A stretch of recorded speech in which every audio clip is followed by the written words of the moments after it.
Creator's creator, or even his great-uncle. This vaguely quantitative and logical mindset no doubt predisposed me to choose the career I have. I'm a mathematician who is morphed into a writer, and to view the world in the way I do. It is what has animated me to write the books and columns I've written, some of which have touched on what I call irreligion, topics, arguments, and questions that spring from an incredulity not only about religion, but also about others' credulity.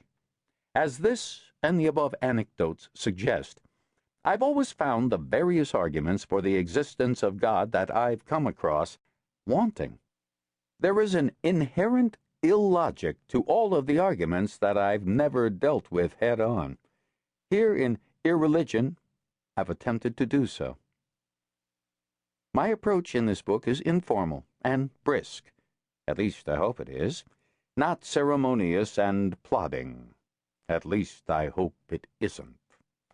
Interspersed among the arguments will be numerous asides on a variety of irreligious themes, ranging from the nature of miracles and creationist probability to cognitive illusions and prudential wagers. Beginning with a schematic outline of an argument, most chapters will briefly examine it and then present what I believe is a succinct deconstruction. The arguments considered range from what might be called the golden oldies of religious thought to those with a more contemporary beat. On the playlist are the first cause argument, the argument from design, the ontological argument, arguments from faith and biblical codes, the argument from the anthropic principle, the moral universality argument, and others. These arguments overlap to an extent, but I've loosely categorized them in an order that seems somewhat natural. Don't worry if your mathematical skills are rusty, or even completely absent. Although I'm a mathematician, I've not included a single formula in the book. This doesn't mean that mathematics plays little role in what follows. The subject enters in two ways. First, I invoke bits of logic and probability throughout the book, always taking pains in my expositions of them to avoid not only formulas, but equations, complicated computations, and technical jargon. Second, and more significant, mathematics, or at least my mathematical sensibility, reveals itself in the analytic approach, my choice of examples, and the distaste for extraneous details apparent herein. Mathematicians are a bit like the laconic Vermonter who, when asked if he's lived in the state his whole life, replies, "Not yet." Fully discussing the arguments for God and their refutations, together with the volumes and volumes of commentary and meta-commentary that they continue to generate, brings to mind the predicament of Tristram Shandy. He was the fictional fellow who took 2 years to write the history of the first 2 days of his life.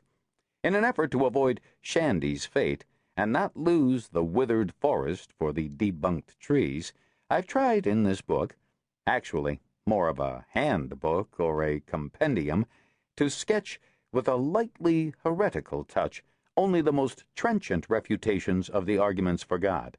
That is, just the gist, with an occasional jest.